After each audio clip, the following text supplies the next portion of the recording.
Why this manga will never get a good anime. Picture this, you're scrolling through your favorite manga reading app, and you stumble upon a series that completely changes your life. The art is breathtaking, the story is mind-bending, and every chapter leaves you questioning reality itself. But before you click away thinking this is just another rant about your favorite series not getting animated, let me tell you why this particular case is different. Why this isn't just about studio politics or licensing issues. This is about something far more devastating. You become obsessed. You tell your friends about it. You dream about seeing it animated. A curse that affects only the greatest manga ever created. The better the source material, the more impossible it becomes to adapt. And Vagabond, it's the perfect example of this curse in action. We are talking about a production cost that would make Attack on Titan's budget look like pocket change. The level of detail required would bankrupt most studios before they finished the first season. Inoue takes entire chapters to explore a single moment of internal conflict. He'll spend 20 pages showing Musashi's mental state through subtle facial expressions and environmental details.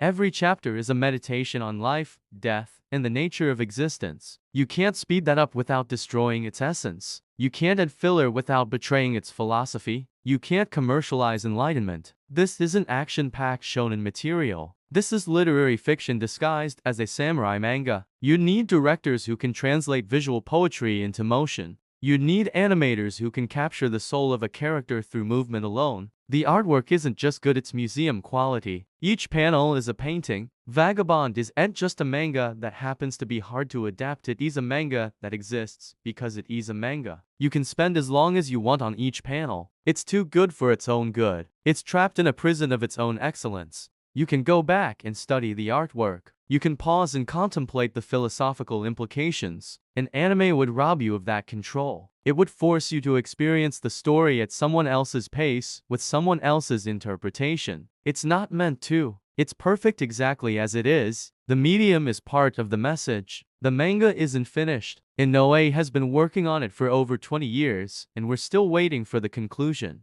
You're experiencing something that can never be replicated in any other medium. You are witnessing the pinnacle of what manga can achieve when it is not trying to be anything else. The real problem runs much deeper, and it's something that would make even the most skilled directors throw in the towel. You'd either have to create an anime original ending, which would betray everything the manga represents, or you'd have to end on a cliffhanger that might never be resolved. Inoue doesn't just draw characters, he sculpts them from light and shadow. So, we want to spend an entire episode on the main character sitting under a tree, thinking. They'd laugh you out of the room. Anime is a commercial medium driven by merchandise sales and international distribution. They need fight scenes. They need dramatic moments. They need content that can be easily marketed. Maybe some things are meant to be experienced in their original form. Maybe the fact that Vagabond can never be properly adapted is what makes it special. It forces you to engage with manga as an art form, not just as source material for anime.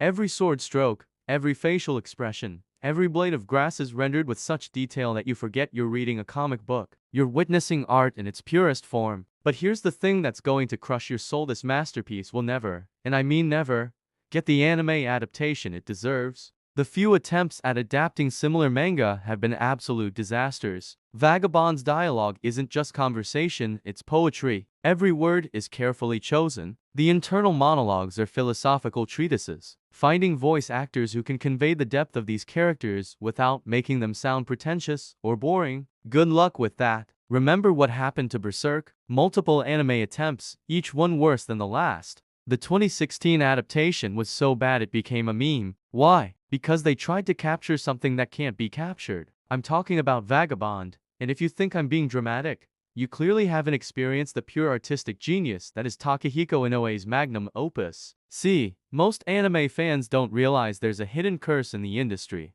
Now, you might be thinking, come on, they animated Dragon Ball, they animated One Piece, surely they can animate anything. But that's where you're wrong. And I'm about to show you exactly why some manga are simply too good for anime. The first reason hits you right in the face when you open any chapter of Vagabond. But here's the kicker: this level of artistry is completely impossible to replicate in animation. Think about it. Animation requires thousands of drawings. Even the best anime studios cut corners. They use shortcuts, repeated frames, and simplified character designs. The moment you try to animate Vagabond, You're not creating an adaptation, you're creating a pale imitation. And trust me, they've tried. Multiple studios have looked at Vagabond and said, we can do this. But then they see the budget requirements. But the artwork is just the beginning of this nightmare. Vagabond's pacing is deliberately slow. Not slow in a bad way, slow in a meditative, philosophical way. Try explaining that to an anime production committee. Vagabond operates on a completely different wavelength. It's not about the destination, it's about the journey. And here's where it gets really interesting. But wait, there's more. The voice acting alone would be an impossible challenge.